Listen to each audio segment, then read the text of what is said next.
আসসালামু আলাইকুম রহমতুল্লাহি ওবরাকাতু। প্রিয় ভিউয়ার্স, আশা করি সবাই ভালো আছেন। আমি ভালো আছি আলহামদুলিল্লাহ।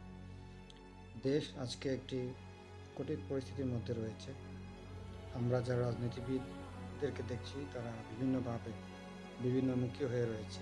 বিশেষ করে প্রধান রাজনৈতিক দল যেগুলো রয়েছে, বিশেষ করে বিএনপি, তারা রয়েছে আন্তর্জাতিকভাবে তাদেরকে আলাদা সাপোর্ট রয়েছে। জামাতে ইসলামী জনগণের একটা বিরাট সাপোর্ট রয়েছে, যদিও আন্তর্জাতিক সাপোর্ট তাদের মধ্যে নেই। তারপর হচ্ছে কি আমাদের ডানপন্থী মামুনুল হক সাহেবের দল, চরমনাই সাহেবের দল সহ যারাই রয়েছেন, এক একজন এক এক দিকে মুখ দিয়ে রয়েছে। আজকে একটা নিউজ দেখলাম, মামুনুল হক সাহেব আফগানিস্তানে গেছেন তালেবানের সাথে দেখা করতে। এই কঠিন মুহূর্তে ওই দেশে যাওয়াটা কতটুকু উচিত হয়েছে আমি জানি না, তবে এটা আসলে এই জাতির জন্য ভালো কিছু বয়ে নিয়ে আসবে না। আবার অন্যদিকে এনসিপি জামাতের কাছ থেকে মুখ ফিরিয়ে অন্যদিকে চলে যাচ্ছে।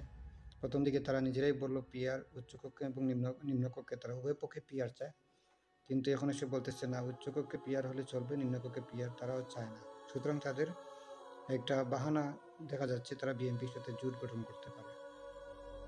এদিকে চরমুনাই সাহেব জামাতে ইসলামী, নিজামের পার্টি সহ খেলাফতে মজলিস সহ যারা এবি পার্টি সহ যারা এই ডানপন্থী হিসাবে রয়েছেন, তারা বাংলাদেশ জামাত ইসলামের সাথে হয়তো একটা জোট গঠন করতে পারে, কিন্তু রাজনীতির মাঠ কখন কী হবে বলা যায় না।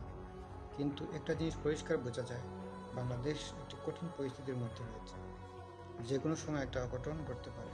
আন্তর্জাতিক ষড়যন্ত্র বলেন, জাতীয় ষড়যন্ত্র বলেন, সব কিছু চলছে। এর পেছনে প্রধানত যাদের হাত রয়েছে তারা আসলে মূলত আওয়ামী লীগের দূষরাই এর পিছনে রয়েছে। তারাই এর প্রধান কারিগর, তারাই এগুলো করছে। কেউ ইন্ডিয়া থেকে করছে, কেউ আমেরিকা থেকে করছে, কেউ দেশে থেকে করছে। কিন্তু আমরা যারা জুলাই আন্দোলন করেছি একসাথে, আমরা এগুলো বুঝতে পারছি না। এই যে আমাদের মধ্যে বিভাজন, এগুলো তৈরি করেছে এই আওয়ামী লীগ। আজকে ডক্টর ইউনূসের হাতে দেশ ভালো নেই। আমরা ভাবছিলাম যে ডক্টর ইউনূস স্যার এই দেশের জন্য, এই জাতির জন্য কিছু একটা করবে, কিন্তু উনি একটা পর্যায়ে এসে আমাদেরকে হতাশ করে ফেললেন। উনি লন্ডনে গিয়ে তারেক জিয়ার কাছে সেজদা দিয়ে আসলেন, জিনিসটা ঠিক হয় নাই। যাই হোক, দেশের জন্য দোয়া রইল। আর বিশেষ করে এই কঠিন পরিস্থিতি মামুনুল হক সাহেব আফগানিস্তানে তালেবানের সাথে দেখা করতে গিয়েছেন, সেটা কতটুকু জাতির জন্য শুভ হবে আমার জানা নাই। তারপরে দোয়া রইল তাদের এই সফর যাতে এই জাতির জন্য, এই দেশের জন্য, ইসলামের জন্য যেন আল্লাহ কবুল করেন।